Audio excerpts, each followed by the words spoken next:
Hello everyone. મિત્રો, જ્યારે આપણને કોઈ અનએક્સપેક્ટેડ અનિચ્છનીય પરિણામ પ્રાપ્ત થાય છે ને, ત્યારે આપણે બધા લોકો વિચારીએ છીએ કે યાર આ પરિણામ, આ રિઝલ્ટ ચેન્જ કરવું પડશે. પરંતુ અગર ધ્યાન દઈને વિચારીએ તો રિઝલ્ટ હકીકતમાં પ્રોબ્લેમ નથી. પ્રોબ્લેમ છે એ સિસ્ટમ, પ્રોબ્લેમ છે એ કાર્ય પદ્ધતિ, કે જે સિસ્ટમ કે કાર્ય પદ્ધતિ ઉપર આપણે ચાલી અને આખી ક્રિયા કરી હતી, અથવા જે કાર્ય પદ્ધતિ મુજબ આપણે આ ક્રિયા કરી હતી, જેના પરિણામ સ્વરૂપ આપણને આવું અનએક્સપેક્ટેડ અનિચ્છનીય રિઝલ્ટ મળ્યું છે. તો જો ખરેખર કંઈ બદલવાની જરૂર હોય તો એ તો સિસ્ટમ છે, એ તો કાર્ય પદ્ધતિ છે.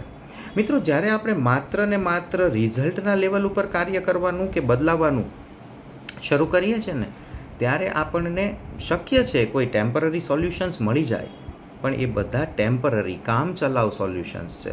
એ આપણને લાંબા ગાળા માટે આપણને ઉપયોગી કે ફાયદાકારક સાબિત નહીં થાય.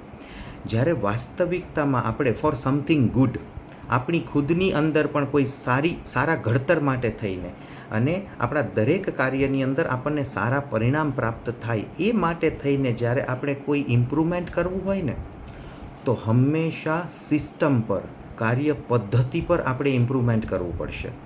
કારણ કે એ સિસ્ટમ છે, એ કાર્ય પદ્ધતિ છે કે જેના મુજબ ચાલવાને કારણે થઈને પરિણામ નક્કી થાય છે. તો માત્ર પરિણામ ઉપર કામ કરવું યોગ્ય નથી. આપણે જો ખરેખર કાંઈ બદલાવ લાવવો હોય તો આપણે આપણી સિસ્ટમ, આપણે આપણી કાર્ય પદ્ધતિ બદલાવવી પડશે, જેથી આપણને હંમેશા દરેક કાર્યમાં આપણા એક્સપેક્ટેડ રિઝલ્ટ્સ પ્રાપ્ત થાય.